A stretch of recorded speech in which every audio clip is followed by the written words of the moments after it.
Yo, what's up, Bully World? We are live with today's topics. Give me a second to share this in the group because I just realized I forgot to do that.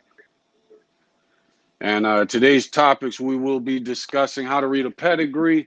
And there was one more. Give me just a second. Share it to the giant American Bully group. All right, but everybody join in. I see a few of you coming in now. Let me get over here to the group. All right, pin this to the top. So we had, let's see here. Will they let me pin it on top? I guess it doesn't have to. All right, so we had two topics: how to read a pedigree and how far back is important. Also, anybody definitely join in the comments, of course, any questions you have, anything you want to add to it. The other topic that came up today was natural or C-section. So natural birth or C-section. As far as natural birth, one thing, some of the issues within the group, Giant XL American Bully Breed group of Facebook. Shout out to everybody that's on YouTube. I will try to keep up with your comments. Blood Love Bullies, what's up, man? Thanks for joining in. And he's coming in from YouTube. And I promise to try to keep up with you guys' comments. I know sometimes I get caught up and forget. But let's see here. As far as the group, here's the thing. When someone makes a post in the group and they're showing their dog, um, there are not a lot of people. I think most people get it, but we do get quite a few people that want to post their dogs underneath that dog. Now, if somebody's claiming the world's biggest dog, things like that, and you know you got a bigger dog, that's understandable. But if somebody's just posting their dog, up for breeding, whatever it is that they're posting, uh, don't post your dog under that. Make your own post on your own, highlighting your dog so that you don't get lost in that. But other than that, make sure you guys are checking out the lives. Fred goes live, Fred Duran, Primo Line Bullies, owner of two grand champions. Goes live on Mondays. He had a great live this past Monday, hyping up Cinco de Mayo. And that's another thing. Cinco de Mayo show's coming up Saturday. As many people support as can possibly be there, please, especially if you're out here in Cali. Get your dogs out, get them seen. Actually, before we go into that, Cinco de Mayo is supposed to be cooler than normal this weekend, which is a great thing, especially for us with these big dogs. But be prepared. Don't go overfeeding your dog just because you want to win the heaviest dog contest. You are better off not feeding your dog at all the night before. Also, what I would suggest, people, bring your lemon juice. I got some right here. Bring your rubbing alcohol, bring water, as much things as you can do to keep your dog cool, but at the same time, be prepared for things to go wrong. That is mandatory at all times. So keep your dog safe, and do what's safest for your dog. But as far as the topics, natural or C-section. And then I forgot, Danny goes live tomorrow, Danny Cervantes, so make sure to check him out with Second and None Bullies and Champion He-Man, so make sure to check him out. But as far as natural or C-section, when it comes to these dogs, I feel because of how mixed up they are with various breeds, the large heads, the big shoulders, etc. The safest thing for a lot of people to do is the C-section. I think I don't really have a preference on it. I would say I think as long as you're doing what you have experienced. If you know your female for whatever reason has given birth naturally, then by all means continue to go for it. There's no reason to do a C-section. I prefer natural birth due to the fact that it is. Hey Betsy, thanks for joining in. Del Marco, what's up, man? Thanks for joining in. Yes, go ahead, send me your pet. But Thanks for joining in. I feel that the C-section is the safest, but I feel natural birth is the best. One, it gives your female that automatic bond. Two, if you've got a dog that can give birth naturally, it's proven. Why change that? There's a lot that comes with giving birth that a dog learns, and the more a dog learns, the more intelligence you gain or realize that you don't have with that dog. So I would definitely say if you got a dog that can give natural birth, then run with it. Don't. There's no reason for you to get a C-section. If you're not sure, due to this breed and the way this breed was created, I would say, especially for those of us who are going for, massive dogs, some of us are going for a more lean version of the breed. They're probably safe. For those of us who are going for a more massive dog, big shoulders, big head, that's where problems take place when it comes to pups. But for those who are going for that look, you want to be safe. And I would say the C-section is probably the safest. Um, if you want to find out, that's cool, but then make sure that you're ready for that emergency C-section, that you know exactly where you're going to go, where you're going to head. I've had situations where dogs, not bullies, but dogs have come in, try to come out backwards. I've had to reach in to kind of twist them around and get them to come out the correct way. Things happen. And if you're not prepared to deal with those things, then there's nothing you're going to be able to do, and you're putting your dog in jeopardy. At the same time, try not to risk it. Every C-sections wasn't popular when I was breeding, and nor was it popular with the dogs that I was breeding. I didn't get into doing C-sections until I got into bullies, and the reason my cousin and I decided to run with the C-section is we just didn't know the breed, and we didn't want to take chances on that. And so many people were doing the C-sections along with the dogs that our dogs came from. So it just made sense. And the best way to think about it is, what's up, Rob? Bro, thanks for joining in. The best way to look at it is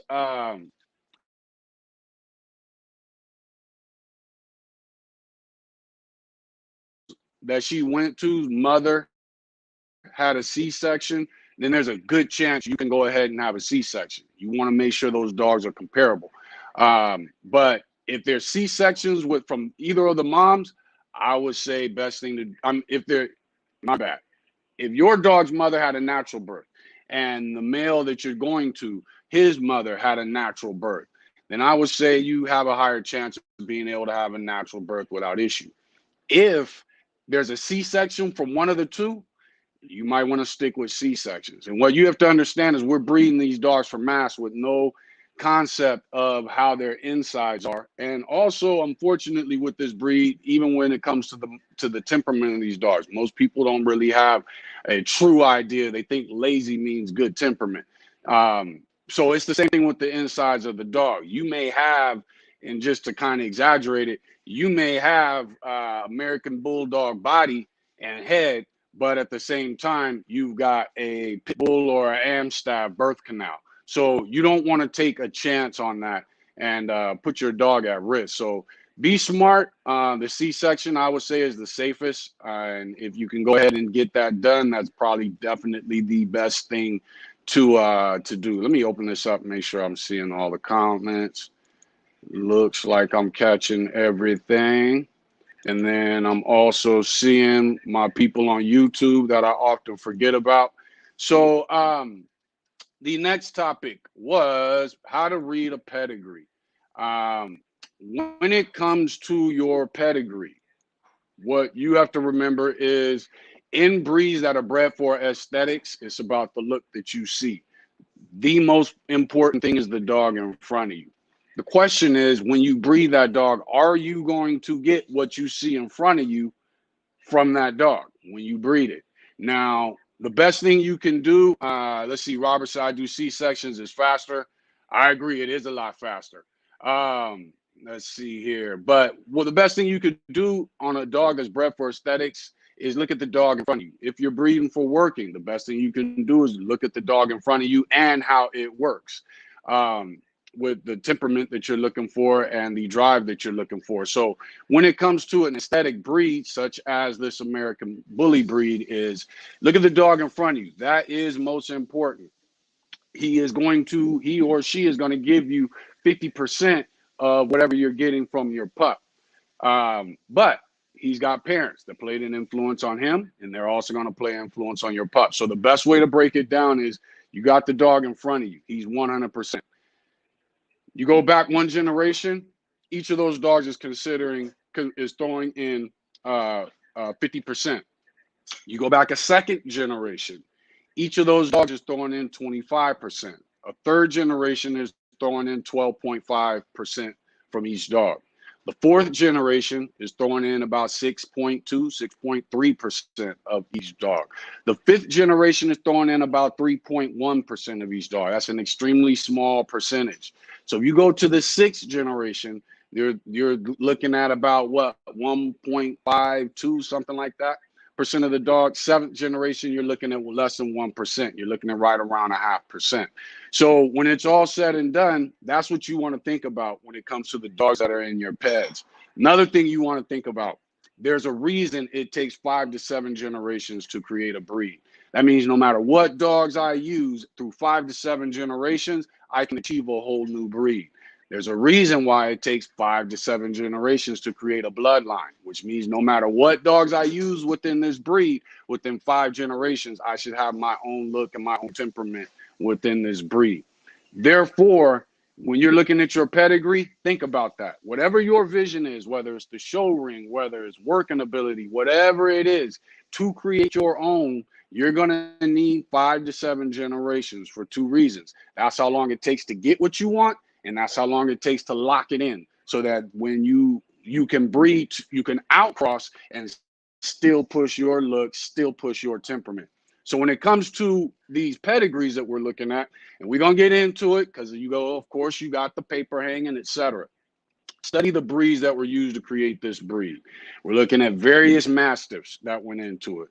Presses, Rottweilers, Cane Corsos, Band Dogs, which is a mix of various mastiffs and pit bulls, American Bulldogs, Oldie Bulldogs, English Bulldogs, the Pit Bull, the Amstaff. And not only do we have a variety of breeds, but a lot of these breeds come with a variety within themselves.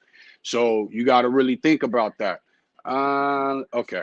And so think about that when it comes to these dogs. You know, all Rottweilers don't look the same. You got the American, you got the German. When it comes to presses, they don't look the same.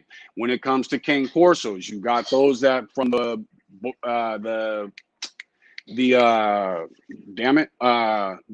boxer that was used to get them the confirmation when they started kind of falling off. You got various lines of Cane Corsos that are now. You got I think one of them's like the Mastino. There's various others of lines of Cane Corsos that were used. So we have all these different looks within all these different breeds that were used to create the American Bully, which is why it's so hard to achieve consistency within the breed. What you want to do is look in your blood and your pedigree. And your pedigree should be strictly for chasing traits. So when you're looking at that pedigree, you want to look up those dogs. Let's say you want big heads. Then you pick the pup. He's got a big head.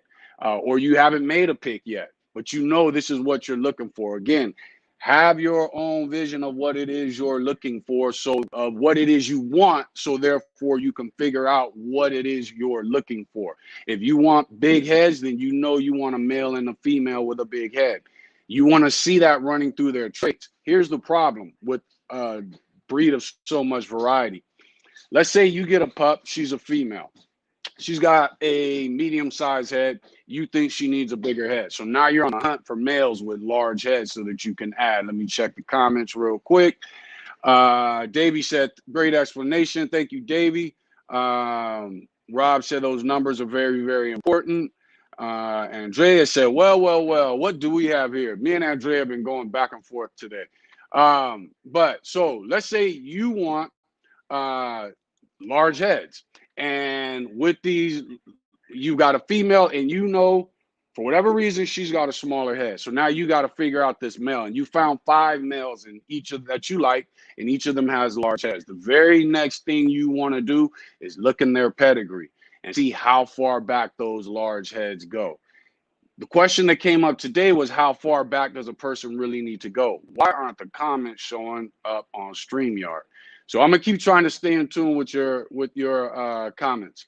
But the question that came up today is how far back do you need to go? When it comes to how far back you need to go, think of a breed. It takes 5 to 7 generations to create a breed that has its own look and own temperament. Think of a bloodline. It takes 5 to 7 generations to create a bloodline within a breed that has its own look and has its own temperament. So you want to go back if you're looking for this trait, at least 5 generations. You don't need to go 7 because now, like I said, you're looking at less than 1% of dogs that make up less than 1% of the dog. But if you go 3, that's great. If you go 5, you're on point. And you can follow those traits all the way to the dog that's in front of you. That is what you're looking to do when it comes to chasing your pedigree. Here's another problem with that. What were the main breeds used to create the American Bully? Just catch me up. I'm here to play nice. Andrea, you know I don't worry about you, girl. You cool. Um, what I was saying the main breeds used to make up the American Bully were mainly the Amstaff. There's not a lot of pit bull in the American Bully, even though I know people like to say that. It's mainly the Amstaff. Crosses from the Amstaff to pit bull doesn't give you pit bull, it gives you Amstaff because the Amstaff is just a watered down pit bull. So you've got mainly the Amstaff crossed with various other breeds. When you look at like Dave Wilson's initial plan, FB too nosy with that StreamYard. Not sure what you mean by that. If you know something about StreamYard that I don't know, let me know, Andrea. Uh, Big Texas, what's up, brother? Thanks for joining in. But the main dogs that went into this is it was anything. It was everything. In Cali, back in back in the 90s, we were mixing any and everything to create large dogs. I was extremely anti that. I was heavy into the American Pit Bull Terrier, true to form, and I didn't like Amstaffs. I didn't like blue dogs till I laid my eyes on my first gray line dog. But we were breeding anything. I also had a Rock. My Rock was an extremely large dog. He was extremely popular at Venice Beach. So used to get a lot of people wanting him to breed to their pit bulls. And the time, I didn't know what the point was in this till I realized people were creating band dogs, got extremely popular in the 90s. You have various celebrities that were breeding them. And again, in here in Cali, we had a big dog world due to, especially in Southern Cali, due to the fact we had Venice Beach. Every Sunday at Venice Beach, it was a lot of blacks, Hispanics, their dogs. It just used to crack. But we all had our dogs there. Not all of us, of course, but we all had our dogs there, and we're showing them out. To me, that's where the original stack off came from. But then it was a face off because our dogs were way more aggressive than what you see nowadays. But these dogs were mixed with everything: various masters, King Corsos, Presses, Bull Mastiffs. Like I said, band dogs, American bulldogs. But here's the thing that everybody has to think about when it comes to what was being used. It was about abundance. There weren't a lot of presses back then. You could find them, but there weren't a lot. You really, really needed to be in the dog to find presser breeders or to even know what a presser was back then. What we did have in abundance back then was Rottweilers. To breed pit bulls too was Rottweilers, American bulldogs, especially out in San Bernardino, Riverside area. There were a lot of bull masters popping up. Yeah, quite a few different bull breeds were used. Oldies, for instance, were not popular here in the 90s. I don't think I knew anybody that had any oldies until about 2000. But in the South, when I did go out to the East Coast, Delaware, Baltimore, DC, Virginia, that's when I started coming across different bull type dogs, oldies, different dogs like that would have also gone into these dogs. There were a lot of people who I've talked to, especially getting into American bullies, that have said they've had people hit them up that were part of, the original foundation. Glad someone is willing to tell the truth. What's up, Daryl Holiday? You need one more R in your name, bro. You spelling it wrong. So you got to have one more R in there. Don Black said Venice Beach was popping back then. Bruh, we used to hit Venice, and then hit Crenshaw right after Venice, and then whatever club that was cracking. It was definitely cracking. Oldies were definitely popular. Hell, Doja was about an oldie. Exactly. But yeah, oldies were not popular here in Cali. They weren't a popular breed here in Cali. Betsy said, "Huh, no shit. What gave thought you're more oldies. We just didn't have them a lot in Cali. I know they were popular in the South. I don't know about the East Coast. I do remember seeing my first oldie that I can speak of. I had heard about them, but never seen them. Same thing with Alapajas. Was on a hunting trip we went to in Arkansas. One of the guys that was hunting with his own beagles, and which we were using for hunting at the time, and he also owned oldies. And I said a guy, he was my cousin. But other than that, I was the first time I heard of oldies was in Arkansas, and I was probably about 18, so this would have been the early 90s. But again, let's see, hold on. But again, so there's various dogs. So when you're looking at your pedigree, study the breeds that were used to create. Andrea, yeah, they might have been everywhere, but they weren't popular here on the West Coast.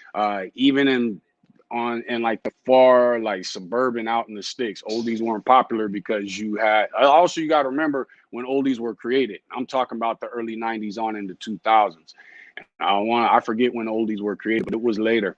But here in on the West Coast, the more popular bulldog, functioning bulldog would have been the American bulldog.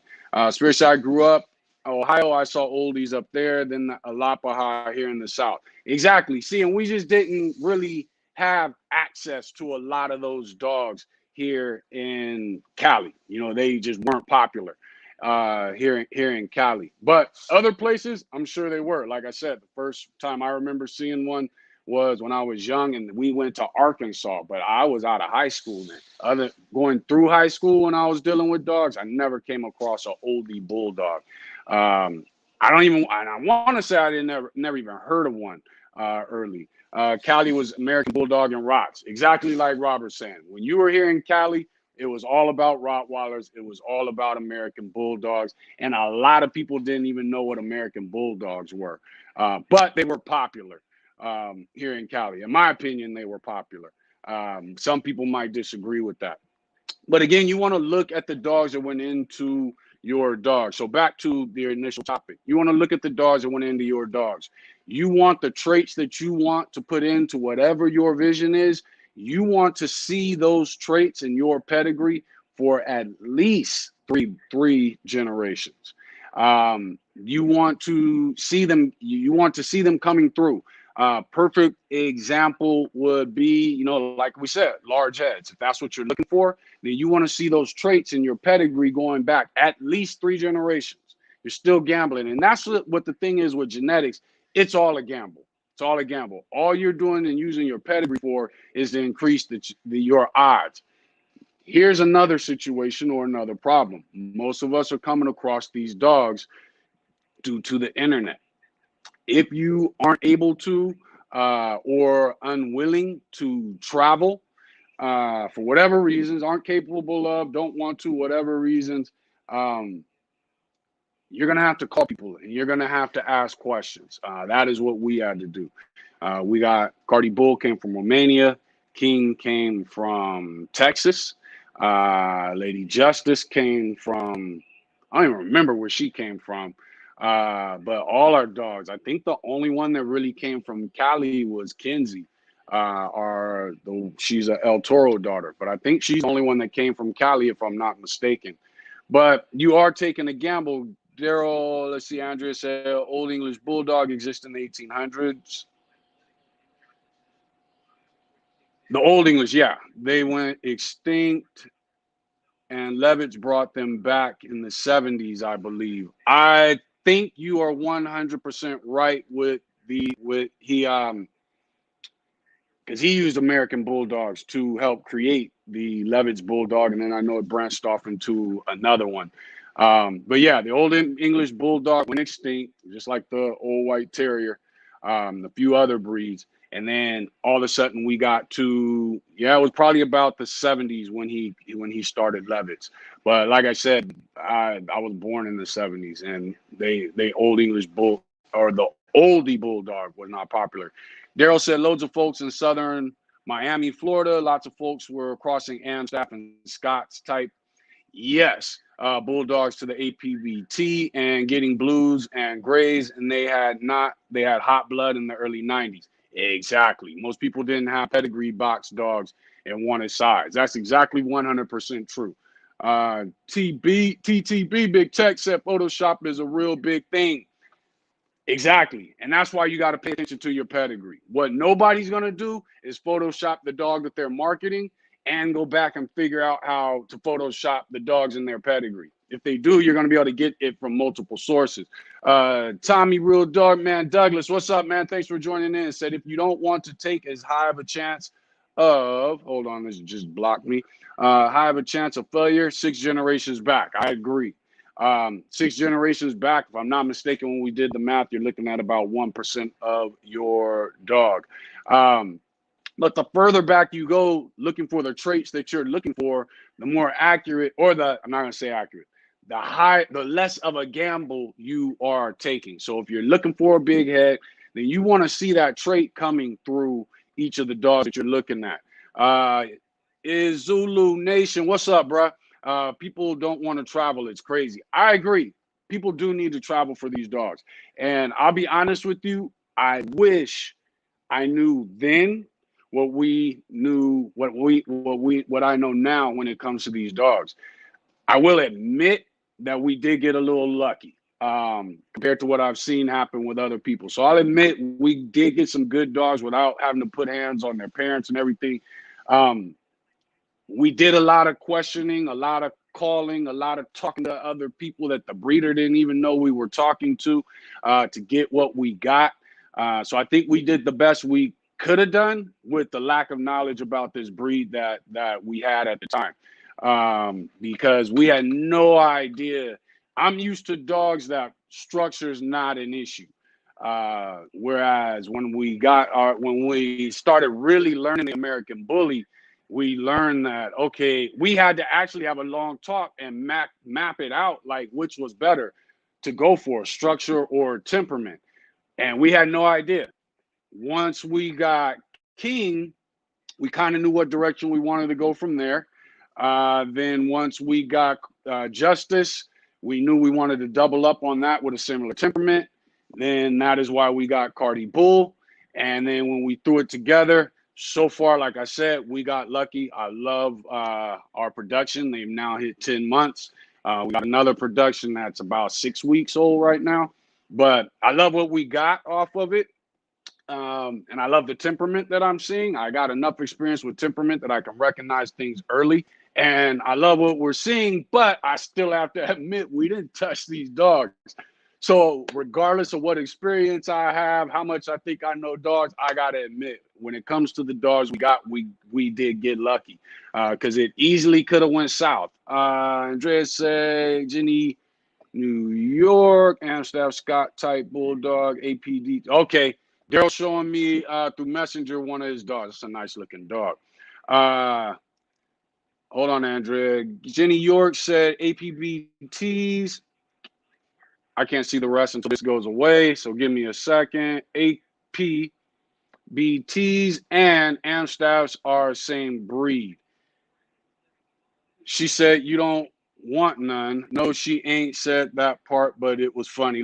Okay, I know what she's talking about. But APBT and Amstaffs are not the same breed any longer after 85 years of generation breeding them for totally different purpose. Matter of fact, no dog is after 85 years. So we're talking at least 85 generations. One bred for show, the other one bred for performance, and at least some of the drive and temperament. And somehow we think they're the same dog. That doesn't even add up mathematically, or based off of any type of dog knowledge that you would. It just doesn't make sense. So, but again, so study your pedigrees. Look for the traits that you want. Now, here's another issue. What traits do you already have? Let's say you've got an issue. Okay, my YouTube people, I'm still watching you. Let's say you've got a for some reason the Facebook people aren't showing up on StreamYard. This shit does not work how it's supposed to work. But for whatever reasons you got issues in your yard. And 9 times out of 10, the only people that say APBT and Amstaff are the same breed as show breeders. Nobody working dogs that's working pit bulls is going to tell you they're the same dog.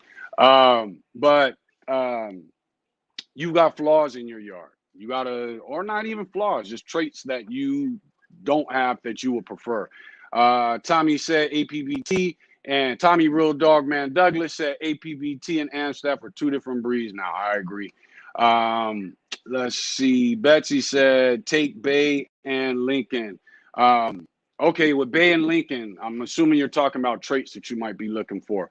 So if you've got traits that you're looking for, again, those traits need to be in your pedigree. One of the biggest mistakes bully breeders make is they want 10 times this dog, 5 times that dog, 1,000,000 times that dog. But then when it comes to the dog that they're purchasing or the dogs that are being bred to get the dogs that they want, none of those traits are in your dog. So what good does it do to have the hype of this popular dog all in your pedigree, but none of his look is being passed in the dogs that you're going through to get whatever dog you plan on purchasing. So, for instance, there's very little bloodlines in the American Bully. So a lot of people will say, "Oh, well, this is a dope stud. He produces his look every time." That's cool that he produces his look with scatterbred dogs. He may have good genetics and be somewhat consistent. But what happens if I do a line breeding in my yard? Now, what happens if I do 2 line breedings in my yard? God forbid I do a couple line breedings and then an inbreeding. Regardless of how good of a producer that male is, he's not going to push his look into my dogs. It's not going to happen because their blood is too strong. So when you're looking at these dogs, let's see here. Rob said the main mistake bully breeders make is they believe the ped. Yes. But what's the thing that they push? Trust the blood. What are they talking about? The pedigree. People have to understand a lot of the rhetoric that comes in the bully breed came from the pit game. A lot of the people who are involved in the bullies from the pit game were people that didn't have the stomach for what pits were doing, got busted for what pits were doing, or couldn't produce dogs that perform well with what pits are doing. And they took a lot of the rhetoric that pit people used to throw on newbies, became the foundation rhetoric of a lot of American bully people. So at my age, when I'm hearing a lot of the things I'm hearing, I go back to the 90s, the 2000s, the 80s, late 70s, and I remember the things that I was hearing back then. And a lot of the people that pushed that were hustling. A lot of new people getting into the breed. So for instance, I'm going to tell you now, don't get me wrong. When a person tells you trust the breed, trust the blood back in the day, or trust the pedigree back in the day, it was because those dogs were line bred and inbred, or they had a proven performance. Then people started becoming losers at those activities. I shouldn't say losers. Well, no, their dogs were losing. So yeah, they were losers. So those people that were losers started taking that same rhetoric that they were swindled on and started throwing that on other people and newbies that had no idea. A lot of that rhetoric, for whatever reasons, has made it into the bully world, but it doesn't really apply because there's no performance and there's no line breeding and inbreeding, hardly any line breeding and inbreeding, I should say. So we got to be careful when we're listening to that old pit bull world rhetoric that made sense to those who were winning, but those who were winning figured out how to make money by selling that rhetoric to those who were new. And then when those people who were new got those dogs, what did they do? Their dogs were losing. They still had to make money because they invested in it. So they sold that same rhetoric to somebody who was newer than them. So yeah, trust the blood on line bred and inbred dogs. Do not trust the blood on pedigrees unless you're seeing the traits in the pedigree. So that's my main thing with this topic today is trust the traits, not the blood. Trust the traits that you see moving through the pedigree. Don't get caught up in the hype of a dog. A lot of these dogs do not produce their look. And if you're 2, 3 generations into your yard, and all of a sudden and especially if you've done some line breeding and some inbreeding, and you jump to a hype dog that's scatterbred, but everybody's using, 9 times out of 10, you're not going to get his look, because your dogs, he's scatterbred, may have some strong genes, but he's scatterbred, and you're solidifying your genes. So it's just not going to happen. Why is that popping up in there? So you got to think about that. Now, let's say your dogs are scatterbred. Then you've opened the door for, like for instance, with us, we didn't want any part of any bloodlines. We didn't care if it was a popular kennel. And I know a lot of times in the bully world, we treat popular kennels like it's a bloodline, but it's not. We didn't care about popular kennels. We didn't care about, and we didn't want bloodlines, because we wanted to create our own stamp on this. It's a new breed. Why not get involved, and why not put your own stamp on it? So that is what we wanted to do. So therefore, we wanted dogs that were scatterbred, but still passing traits that we could see in the dogs that we planned on purchasing or breeding. Robert said, when I say trust the blood, that means I put some sauce on it. Okay, but that's the truth. If you put some sauce on it within the first couple generations, you're more than likely taking a mixed bred dog that's being called an American bully, or a scatterbred dog that's American bully, or in your case, an exotic. And now you're bringing this dog there's scatter breeding, but it's at least 100% breed. So guess what? He's going to make an impact on that breeding. And so therefore, you can say trust the blood. Andrea said, wait, what? There's a shit ton of inbreeding and line breeding in American bullies. There's not. If you look at most of the dogs, they are scatterbred dogs. There's hardly any real bloodlines in American bullies. And you have to think, you're talking about, you talk bully, I talk dogs, and then I relate that to bullies. So when you're saying there's a shit ton of inbreeding and line breeding, no, that's not true, because I'm comparing this to other breeds. So for instance, my Floyd is a tightly inbred, line bred dog. The Jack Russell, rest in peace, that I had to just put down a few weeks ago, was a tightly line bred, inbred dogs. My Bull Lurcher was a tightly line bred, inbred dogs. In those breeds, there's a whole lot of line breeding and a whole lot of inbreeding compared to the American bully. So when you look at other breeds, that's why I say that there's not a shit ton of inbreeding and line breeding in bullies, because it just isn't. And hold on, let me see if this works. Oh, nope, I can't do that. So it just isn't, not as much as other breeds. So again, I'm talking dogs and comparing that, what you see in other breeds, and comparing that to bullies. Now, back in the day, there was a lot of inbreeding done to get the bulk and some of the other stuff that was done. The problem is they were hanging papers on it. So we don't know. But when you start to get to today, the last 5 generations of the average pedigree does not have line breeding and inbreeding in it. Otherwise, this breed wouldn't be all over the place when it comes to the look. Rob said, but even when I add the sauce, I still look at this for similarities in the dogs. Exactly. Tommy said that's factual. Scatterbred like crazy. That's why no consistency. That's exactly what I was just saying. It's an extremely scatterbred breed. Andrea said, I work for BP.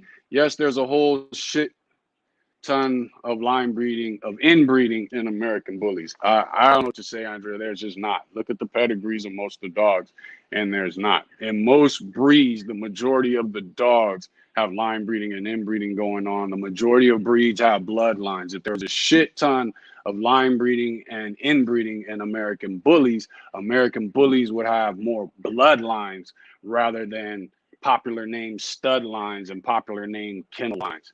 There's just not a shit ton. If you can find 50, I'd even give you that. But when we're talking about a breed, you need to be in the thousands. You know what I'm saying? And this just doesn't exist. Zulu Nation said, I see the most of it. It's not the dog. It's about popularity and favoritism. Exactly. And that's why a lot of line breeding and inbreeding isn't done. That's why you don't have, let me say this. Anytime I get into dog breeding, regardless of the breed, my objective is to not need other people's dogs.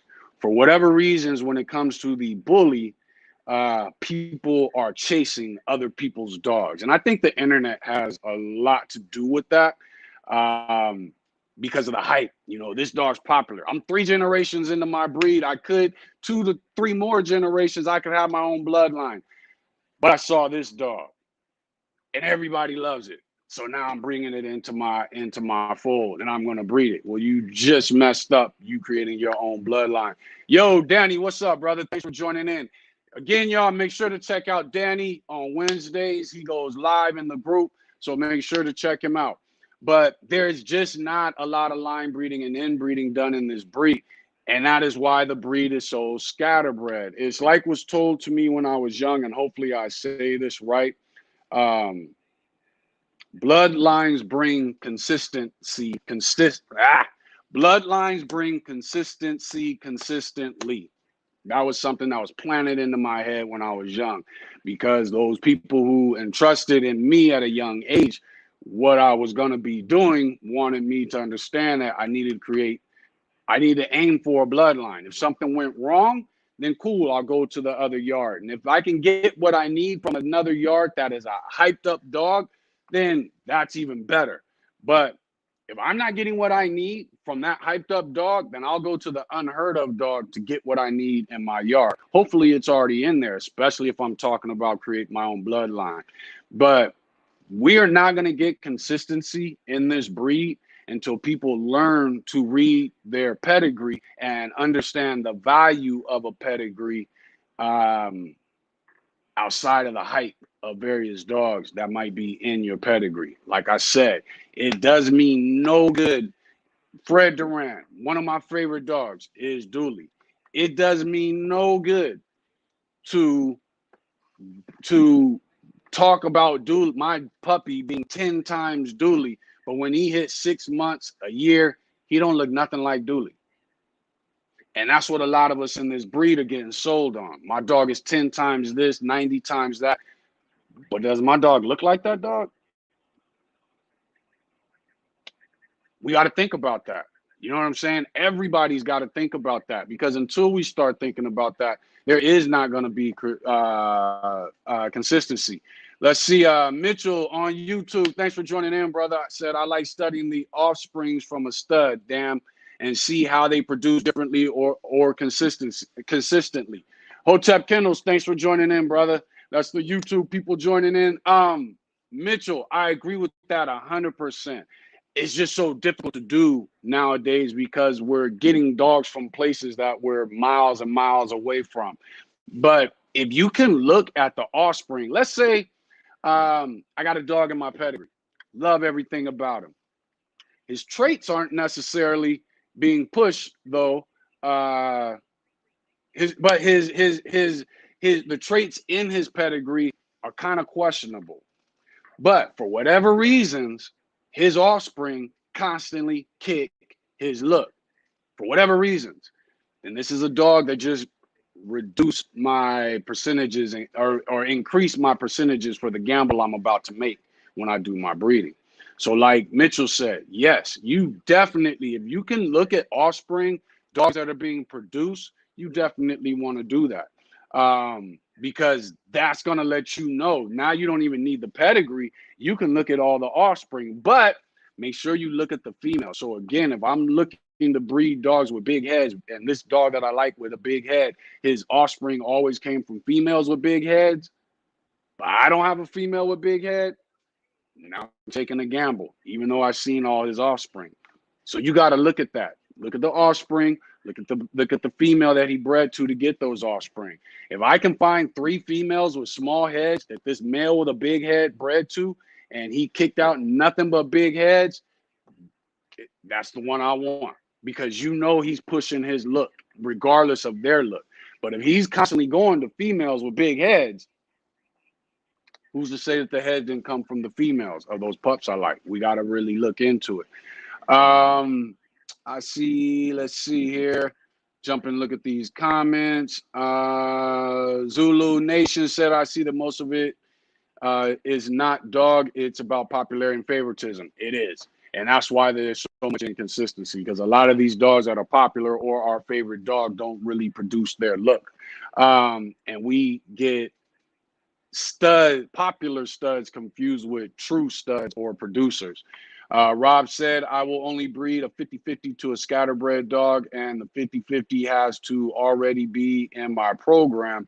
So when I bring it back, it will be line bred. Bam. And if you think about what he's saying, that makes 100%, because you already want to come back to your program, because your program, if line bred, is going to help you solidify what it is you're getting. And we're talking traits, but phenotype is not just the traits in the dog, it's also temperament. We have no intentions on getting into the whole, the whole aesthetics of the dog until we got temperament. And that's why I say we got kind of lucky with the dogs that we got, because our whole focus was to cement in a temperament and then go to the next step. Daryl Holloway said, if line breeding and inbreeding was heavy, the color thing would begin to fade away. That's a beautiful point. Beautiful point. It's very true. Very true. You can't even sum it up much better than that. It's just not heavy done in this breed for reasons that are 100% popularity. This is a breed that breeds off popularity, and that is what causes the inconsistency. So there's various things that you got to look at when it comes to these dogs. The main thing, though, is what traits do I want? We know one of the things that plagues, I mostly deal with XLs, but with the breed in general, I have what I call, and a lot of the dog men that I know call, you have issues and then you have flaws. Issues has to do with the species. Flaws have to do with the breed. This breed, American Bully, has a lot of species issues. We haven't even gotten really in this breed to the breed issues.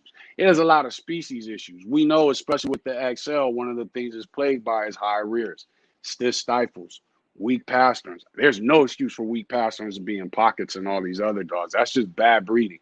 But in XLs, it's a little bit understandable, more understandable. But we know these are issues that plague the breed. Breathing issues with soft palate issues. These are species issues. Unfortunately, with this breed, a lot of what the show ring is looking for in winners is not even breed related, it's species related. You know what I'm saying? It just shouldn't be in dogs, period. And so the closer we get away from having species issues in this breed, we can start getting to the breed flaws. But right now, a lot of what we call breed flaws in this breed, ooh, that oven is making it hot in here and it's making me hungry. But a lot of what we call breed issues, they're not even breed issues. They are actual species issues. And that's kind of sad, because it lets you know we got a long ways, to go. If you have a Chihuahua with a kinked tail, let's stick with the bullies. If you've got a bully and it doesn't have the proper eye set or ear set, if that was the battle we were all in, we'd be in a great position, because we'd be looking at perfecting our breed.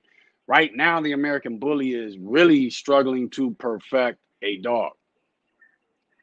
Again, there's a difference between species issues and breed flaws. People lie and say there. Let's see. Hold on. Let me go back up.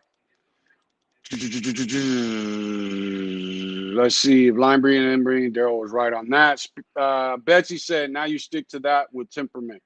Never mind. Just answered that. Okay. Robert said, people lie and say they are inbreeding on paperwork, but only if it's a known stud or on top and bottom. I agree 100%.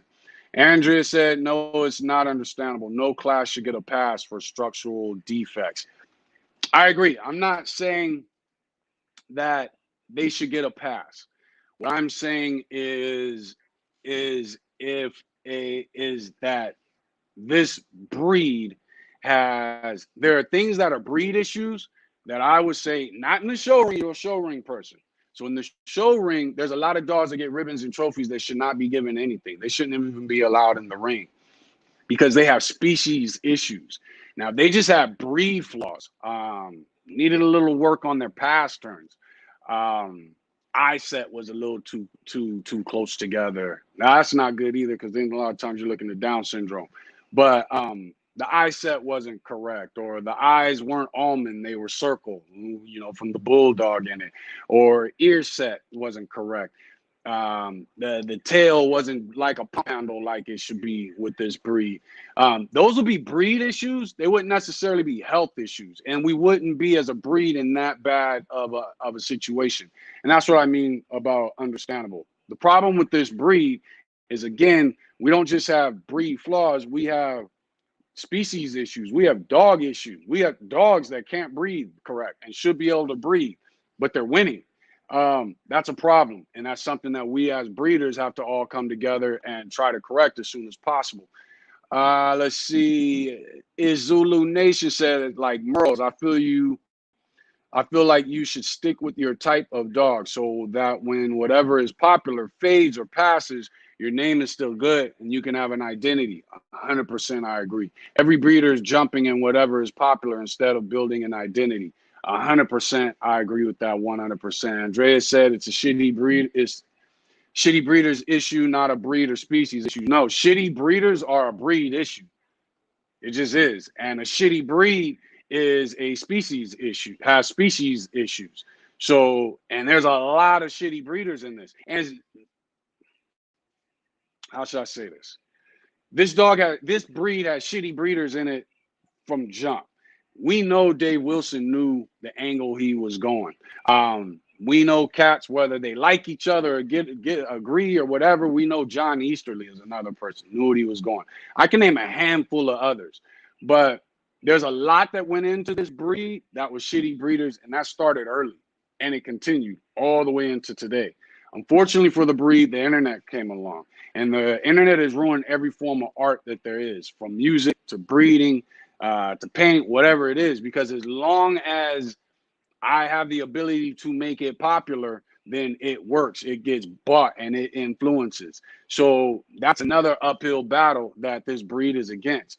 But shitty breeders have been in this from the beginning. And shitty breeders make a shitty breed. And the lucky thing about the American Bully is that the breeds that went into it were some phenomenal breeds. Even when you didn't pick the right dogs, they still were phenomenal breeds that went into it. A lot of hard work went into that. But bully breeders took a shortcut, bringing all those dogs in, paper hanging on all those dogs, and marketing it and talking about how much money they were making, blah, blah, blah. And then that brought in a lot of the shitty breeders. I'm not going to say they were shitty people, but they were shitty breeders, and they just influenced the dog. Andrew said, I'm a great dogs person. Don't classify me. No, I'm not saying you. I'm saying in general. You know what I'm saying? This is a breed that had a lot of shitty breeders in it and still does to this day. And here's something that's going to happen. It's funny you say that, Andrea, and got me on that. Here's something that's going to happen. Because so many people in this breed don't understand dogs and don't understand temperament. When the consistency starts, hopefully someday it does,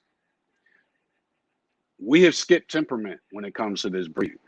So when the inbreeding starts, or when the line breeding starts, and the line breeding is closer and closer, and then the inbreeding starts with this breed, guess what's going to be the next problem within this breed? It's going to be temperament issues. Because line breeding and inbreeding exacerbates the temperaments of a dog. And that's going to be something that within the next 5 to 10 years, the bully community, as it does get more and more consistent, is going to be a new problem. That is why it is where my cousin and I started off with temperament, what to look for, which dogs to go to who.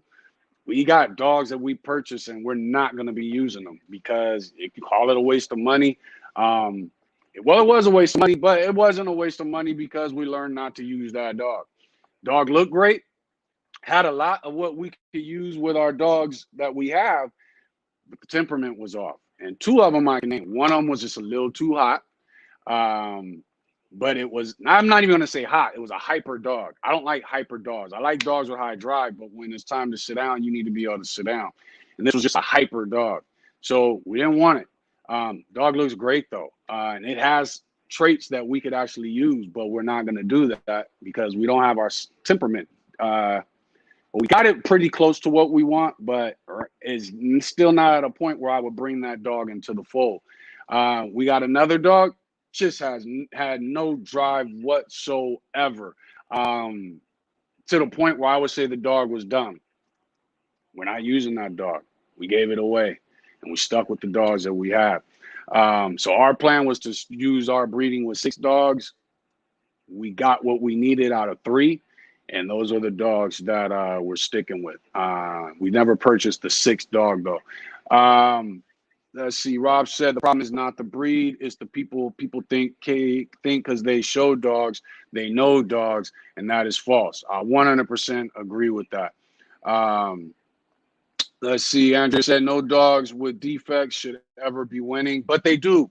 And that becomes a problem. And not only do they win in the show ring sometimes, they win on Facebook show ring a lot of times, because a lot of people just don't know any better. Think about our group. What people don't realize with the Giant XL American Bully Breed group is if they read the rules, they'll understand there's a lot of rules in there that we don't enforce. But we are slowly going to be enforcing those rules to create better and better dogs within the group. And we're slowly going to be adding more and more rules to create better and better dogs within the group. But first, we needed to get the group out there. We needed to get the new people in. And luckily we did that. So now that we've done that, we're satisfied at 70,000 people or 75,000 people. It's time to start clamping. And every time we get another, I'd say 5,000, we're going to be adding another rule or enforcing another rule so that the group becomes slowly but surely its own show ring. But it's a process, and the bully itself is going through the same process. Betsy said 100. Andrea said that's because people start breeding dogs as a business. I agree 100%, not as a passion. I agree with that 1,000%. It's always going to lead to cutting corners, shitty hype dogs, and the breed suffering. 100% true. I agree. Rob said drive the bully. Yes, drive the bully. And we're getting back into that shortly. We haven't been pushing that a lot lately, but we are going to be pushing that. We've been doing some work with Cardi. Justice, we kind of slowed down with her doing the hunting thing. She is going to be doing some hog hunting, but we need her to not take any injuries when she comes close to her heat cycle. Cardi Bull is going to be doing some protection work. Well, I will start showing that on video from ground up. What I first need for her to start doing is listening to my son so that he could be the one handling her and I could do the agitation. But she listens to me fine. She outs fine on command. But she and my son are like best friends, and she just does not listen to him. So that's something that we're working on, because I do want to start getting back into the whole drive the bully concept and getting people to understand that dogs can be loving, they can be passionate, they can get along with cats, they can get along with other dogs, but still have some oomph about themselves, still be willing and able to defend themselves against other dogs, your neighbor's German Shepherd or your neighbor across the street's crazy pit bull. That's one of the things that with our dogs, and that the people who get dogs from us know, if somebody's crazy, I can take my dog to a dog park, but if this idiot comes in here with his crazy pit bull or Rottweiler or Doberman, whatever, if it starts shit with my dog that I got from the throwers, it's going to handle his business and then be able going back to playing with the Labradors and the Collies. That's the aim that we have with our dogs. Let's see. But I agree with you 100% on that, Andrea. It is a lot of hype dogs that are running the breed. And unfortunately, these hype dogs they're winning. They're winning on Facebook due to marketing, and it's not the people out. They're just taking good pictures or doing whatever, and that's why even Andrea, like the last time when you were like you're teaching like having the marketing thing that we do every Friday. Shout out to Robert McCormick who's in here now, and also shout out to Andre Smith of BGK. The information that these two dudes is pushing on that Friday marketing and promotion series is incredible. A lot of it is over my head, so that's why I ask a lot of questions, hoping to cover the questions that other people have. But to me, we needed to even the ground for those people, like Andrea said, who are passionate about the breed, about the dog, about making a better dog. A lot of them don't think about marketing. I don't think about marketing and promotion. Rob gets on me all the time. The reason I asked those two dudes to come in and help me with that series is one, because I don't know shit about it. But two, we need more people who are passionate to, at least if they're not passionate, if they're passionate about the dogs but not passionate about marketing, at least have a little bit more understanding about marketing that they can utilize as a tool to get their dogs that they are passionate about out there. I fully understood what Andrea was saying when she first said, hey, that's going the wrong direction. You're teaching people how to, but the truth is, people who are in this for money, they're gonna figure out how to get their dogs out there. People who are in this for the passion of the dogs, a lot of times forget about marketing. So that was the objective of doing that series. Andrew said, I would know I can't see that live if it's in the, you know what, it's on my page, Andrea, and it's also on YouTube, Thor Bullies YouTube. You can also see it there, but it's a lot of information, but it's like them two talking, you need a pen and paper to really keep up with what they're saying, because a lot of it is foreign to me. I still have to go back to do it, and I'm the one sitting there interviewing and hosting the live. Betsy said, if I take my dog to a park, I work them away from the others. I feel you. Want their attention on me at all times. Lincoln's too big. You know what, Betsy? I actually, because I train and do behavioral training, I don't like obedience training. It's just boring to me. But I do a lot of behavioral training with people because I feel like I'm actually helping them doing that. One of my favorite things to do with people is once they've gotten to our third, fourth session, is let's go to a dog park and see how your dog operates. Also, sometimes I prefer if I get somebody and I see they're a huge problem with the dog and they're willing to let me take their dog away from home. And first thing I'll do is Google a dog park that's by. Well, first thing I'll do is take the dog for a walk. When I get to that dog park, I'll take the dog for a walk just so I and that dog can get bonding. And then I will take that dog into the dog park so that it has distractions. But we're doing everything from a distance away. I do the same thing with obedience training. I just hate doing obedience training. Behavioral training I love to do, but obedience training, it's just too, I don't know. I don't like teaching dogs to sit and all those little things. I think that's something that when the owner of a dog puts their dog out for obedience training, for behavioral training, I look at it as helping. Obedience training to me is a shortcut that prevents that owner from getting a true bond with their dog, because now all of a sudden I'm involved and I'm giving you a somewhat of a head start. So I think when it comes to obedience training, people need to kind of do that on their own. YouTube has a lot of things, not that it all works. But if your dog's in front of you and it doesn't work, then go to the next YouTube. Behavioral training, I wouldn't use YouTube for. I would find somebody that could train your dog, that's in your area and can train your dog. But we're all over the place now. Back to the pedigrees, though. Rob said the American Bully started off as a business. I think it's some truth to that. I think it's a lot of truth to that, actually. A lot of people back in the 90s up to 2000s were extremely into breeding dogs for money. I can say in the 70s and 80s, most of the dog people I knew that I grew up with or met, especially in the late 80s, there was a purpose. Even myself, I haven't had a lot of litters. Every time I did a breeding, it was because I needed something in my pack at that time. Or I will come across people who they've been saying, I need a dog. You didn't let me in on your last breeding. I didn't get any pups, blah, blah, blah, blah. And I will say, okay, I'll go ahead and do a repeat breeding. But typically when I did a breeding, it was because I needed to add something to the pack that I had for hunting. Most of the breedings that I did were due to coyote hunting. I got into hunting animals with no guns, and so between coyotes and bobcats, I needed to build my pack. Plus, my wife was getting pissed that I was going by myself a lot, so she didn't like that. She would fuss at my friends for not going with me, and luckily, my kids got to an age where they were got enough old enough to go with me, and so they would go. But I would hit out to the woods, out to a field at 1, 2 in the morning, and it would just be me, a spotlight, and 3 to 5 dogs, and going at it, raccoons, bobcats, whatever it was, coyotes, etc.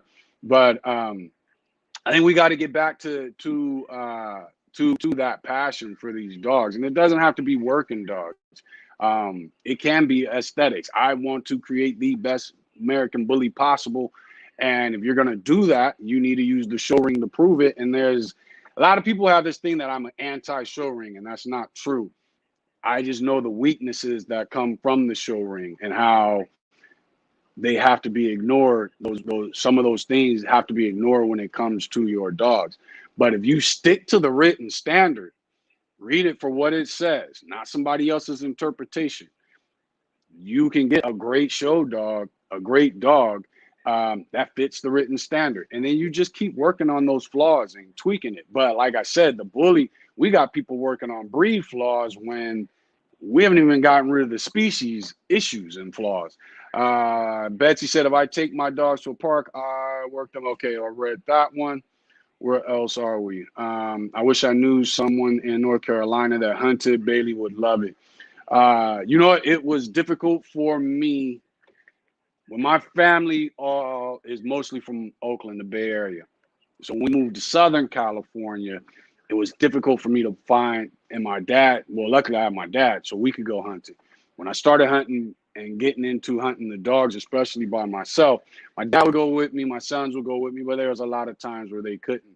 And my dumb ass would still go by myself. Then I had no fear of it. Now I'm like, okay, something could have went really wrong. But again, I had my dogs, and they weren't gonna go let nothing go wrong unless I stumbled and broke a leg or something. But luckily, in North Carolina, you should be able to find people. Um, I would think. I've actually never been to North Carolina, but I would think you should be able to find people. Let me get back to my YouTube people. Hotep said I'm putting the species first in my program. Hotep, that's what we did. We went straight for the species. When we recognized how many breed and species issues, breed flaws and species issues were in this breed, that was the first thing we did. Was we went straight for the breed. Um, we also realized that down the line, when people do get smart and wisen up, they're going to start doing a lot of line breeding and inbreeding, and they're going to start having temperament issues because there are a lot of people are just inexperienced with it. And that was why we used temperament. We went for temperament first. And every breeding that we are doing for probably the next, I would say, next breeding, next 2 to 3 breedings is gonna be about locking in the temperament that we've been able to create, so that if you get a dog from us, you can take it to this dog over here and still get the temperament that we've pushed in the dog. But in the next 5 to 10 years, you watch, temperament issues are gonna pop up with the American bully. Because nobody's really breeding for it in this breed. They think they're breeding for it because their dog gets along with other dogs or hasn't eaten their kid yet. But that's not temperament breeding. And they're going to create dogs that eat kids, don't get along with other dogs when they start line breeding and inbreeding. Or what they're going to create is dogs that are just dumb. Like they have no drive, no sense of purpose. It's going to go one of those two directions: over aggression or just lack of drive, period. And so we'll see. But right now, based off of the route this breed's going, yeah, in the next 5 to 10 years, temperament's going to be an issue when they start doing the line breeding and the inbreeding, because nobody's breeding for it. And when they start breeding, line breeding and inbreeding, they're going to create temperaments they never knew they had in their yards. Hotep said that's right. You know what? Yours I can put up. Said that's right. There tells you it was about business. That's marketing ploy, aka selling point. Exactly. It is. For some reason, no one on Facebook is showing up on StreamYard. I'm not sure what that's about. Andrea said if you breed towards health, temperament, and standard, you can absolutely make great dogs without compromising anything. You can, Andrea, but we, for whatever reasons, um, the look of the breed has not been focused enough on the standard. Those who are breeding for the standard aren't really breeding for temperament. They're breeding for the standard. And yet the dog's temperament hasn't been guided yet. When you look at dogs and the way dogs are a purpose-driven companion species. So that means all of them had a purpose. And that's something that's in them. So therefore, your temperament has to have a direction to it. Even if it's just, I want to create a couch potato that won't bite anybody, even an intruder, then that kind of messes up the companion, because your companion should be willing to defend your home, especially if you call it a companion. But let's say that's what I'm trying to breed. I want to breed a dog that's just a couch potato and won't bite anybody. Okay, cool. That's what I got sitting in front of me. Now I got two of them. I got three of them. But then I start doing line breeding and inbreeding. Guess what they're going to reach back to? Dogs that I didn't know about because I didn't know anything about temperament. Offspring that and siblings of my dogs that I didn't know about because I don't know anything about temperament. And it backfires. When you put the standard before temperament, and the standard has the temperament in there. So I agree with you as far as the standard. But when you are breeding the conformation standard before temperament, when you start line breeding and inbreeding, we're going to be putting a lot of dogs at risk of having bad temperaments. Temperament has to come first. Same thing. You can breed the healthiest dog possible, but if it don't meet the standard, what good is it? If it don't have the right temperament because you weren't breeding on temperament, what good is it really? So we have to think about that, and we have to look at that and for that in our pedigrees when it comes to, our pedigree. So temperament. Look at the people you're buying dogs from. We knew, and this is nothing against single dudes.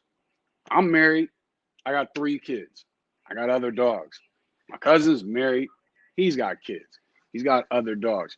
Most of the people I know are married, have kids and dogs. Most of the people I deal with have married. Are married, have kids, have other dogs. So the people we wanted to get dogs from needed to be married, have kids, have other dogs. There was one person that was single that we got a dog from, but the reason we went to him is we noticed how many random people, when you scroll through his Facebook, he always had random people come into his house, and all these people were around his dog. Not only that, you could tell those people were bringing dogs or male dogs around his male dog, and there were no issues. So you got to really look at the environment of the people that you're getting dogs from. I know if I get a dog from you, I want to see kids. I want to see kids. I want to see other dogs. If you got kids, but I see all your dogs are in the last acre of your property, I don't want a dog from you, because I don't know that that's what I'm getting from the dogs that I don't know that I'm going to get what I'm looking for. I want to see dogs that live in your home, dogs that you're constantly showing on Facebook. And this is if I can't travel to you. Dogs that didn't travel to you. For those of you who aren't traveling, you want to see what it is you're looking for, not only in the dogs, but in the family that you're getting the dog from. We knew we wanted family, so therefore the dogs needed to come from family or people who lived in a family type atmosphere. Andrea said, how many generations of American Bully have you produced? We breed slow. So even though King's 4 are getting ready to turn 4, Cardi's getting ready to turn 3. Justice is around 2.5. We've only done 2 breedings, each of those being a first generation. But we breed slow. We're not in it for the money, and we're not gonna breed until we know that dog is giving us everything they want everything that we're looking for in 3 stages. My cousin's gonna get mad that I say this, but we're looking at 6 weeks, 6 months, 1 year. There's specific things that we want to see in that dog when it comes to temperament and when it comes to us pressure and temperament testing those dogs. 6 weeks, 6 months, 12 months. And until we see that in females, we want a little longer. We go another 6 months, which would be 18 months. Until we see that, we don't breed. We knew Justice wasn't going to breed until she went on her first hunting trip. We knew Cardi wasn't going to breed until she did some protection work. We knew King wasn't going to breed until when we noticed his temperament, we wanted to see him doing some type of just some guarding instincts. We knew they weren't going to breed until that took place. So we breed slow. We don't have all the litters that a lot of other people have. Let's see. Robert said the standard also helps fuck up dogs. We saw that. Andrea said standard can only create an issue if the breeder only breeds to. Again, it's a breeder.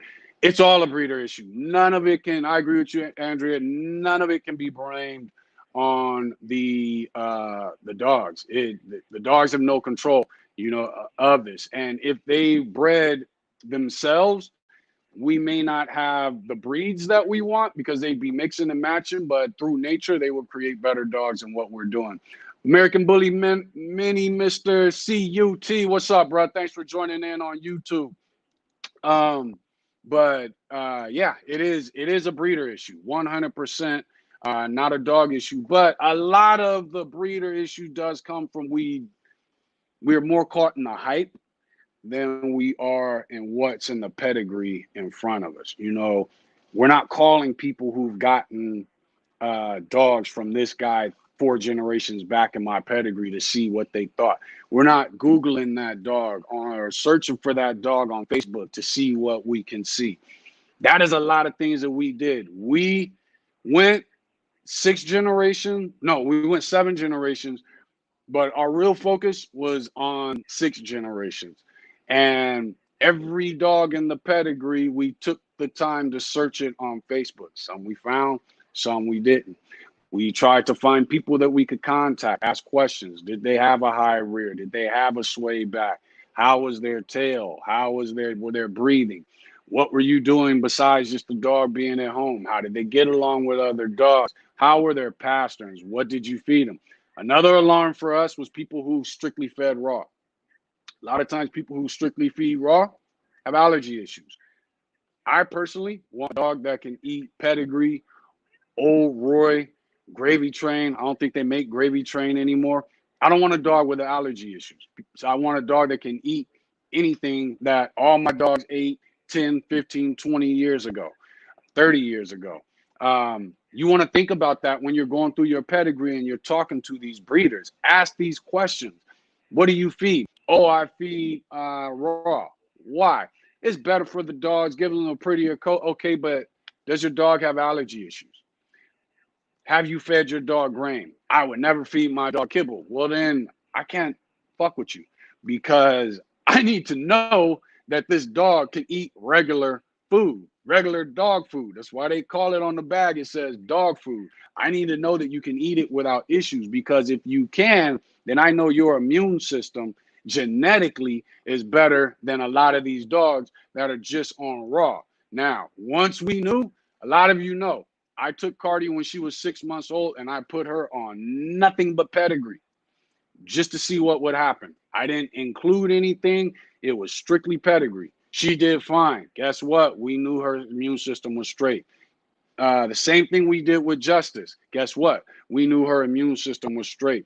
When we did it with King, he started getting a little bit of issues, fur issues, nothing bad. And then it kind of went away on its own. But we knew it still was caused by him eating pedigree. So then my cousin switched him to grain-free for a while, started bringing pedigree or regular food back in because he doesn't feed him pedigree anymore. But he started bringing regular food back into it, started increasing his intakes of various vegetables, sardines, things like that. Now you can take him off of all that stuff. You can give King pedigree, and there's no issues. But you need to experiment with your dogs to figure out what it is you're breeding and what it is you're selling people so that you're not selling people a another vet bill or a high expensive high end dog food bill. So again, uh, check with people. Um, Go ahead and contact these breeders, and we're gonna start wrapping it up. But as you go through your pedigree, first, remember, let me go through the comments real quick before we wrap it up. That's good. You should breathe slow and take all the time to consider your stock long term. Yes, I agree. I'm working on my 13th generation over 18 years. There you go. But here's my question for people that do that. You've been breeding this breed for 13 generations, over 18 years. How come nobody ever has their own bloodline going? That's what confuses me with bully breeders. Andrew said, I see stuff pop up 3, even 4 generations apart. I agree.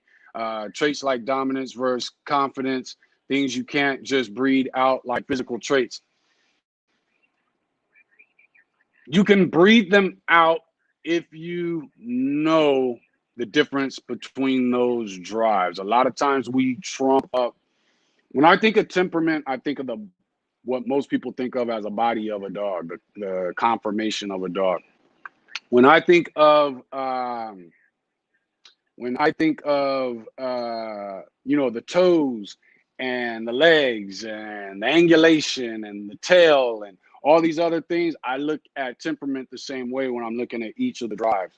What you'll realize is the more drives you know, the more you're able to breed out certain temperament issues. The more drives you understand, the earlier you're able to see them, and the more you're also able to breed out certain temperament issues. So like dominance, is it actual dominance or is it rank drive? You know what I mean? When you're able to see, which are two different things, and a lot of people get them confused. And when you're able to see these things, you're able to breed better. So like I say, temperament is a phenotype that is broken down into various drives, just like the conformation of your dog is a phenotype that is broken down into different body parts.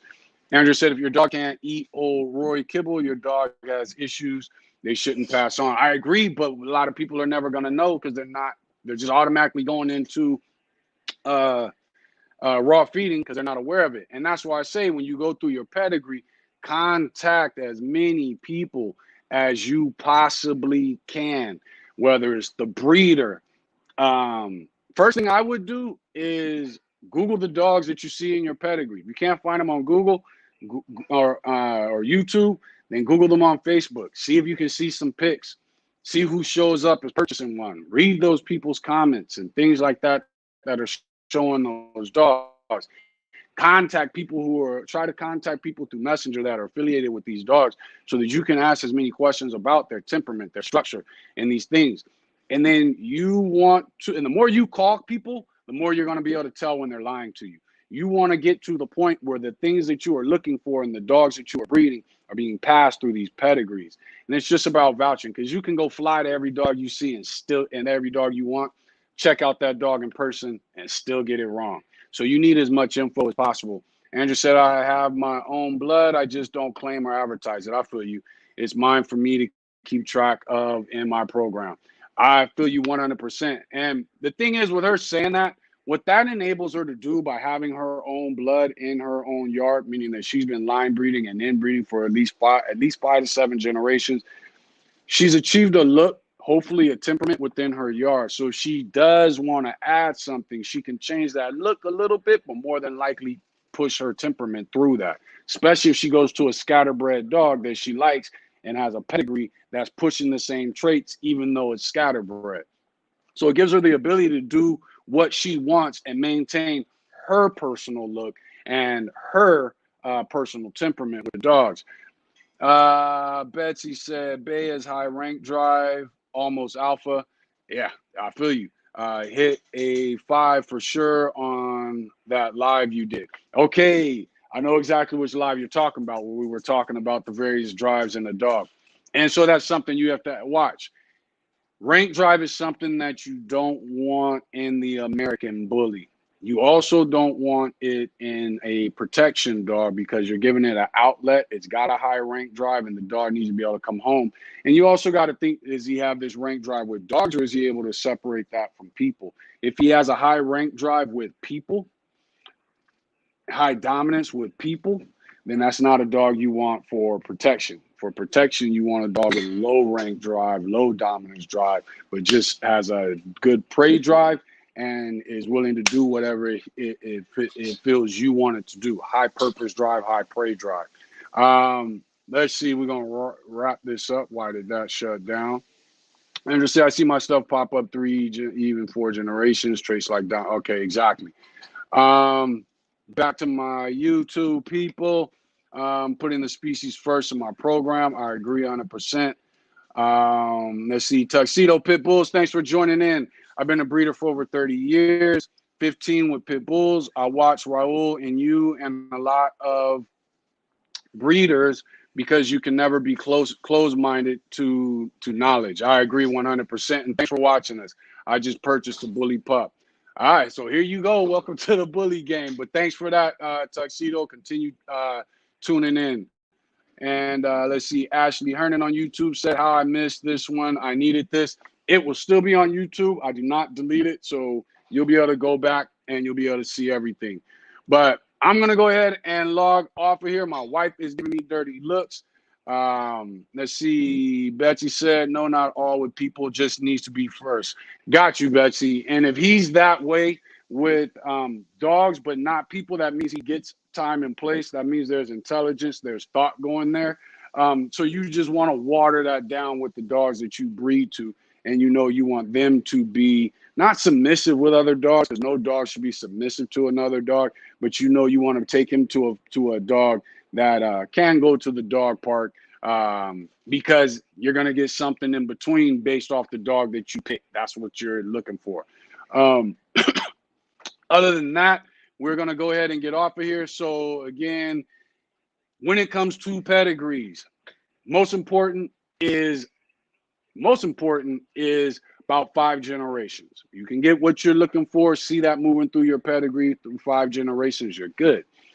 Let's say in your 5th generation, you have a dog in there twice. Then that dog has the same value of being in your 4th generation. You get what I'm saying? Hopefully, and I should have explained that a little bit more earlier. So if you've got a dog twice in your 3rd generation, he carries the value of a dog in your 2nd generation. And that's what you want to think about with these dogs. But most importantly are the traits that the dogs are pushing into the dog you have. You take the dog you have and you want to see where those traits came from and go down that map.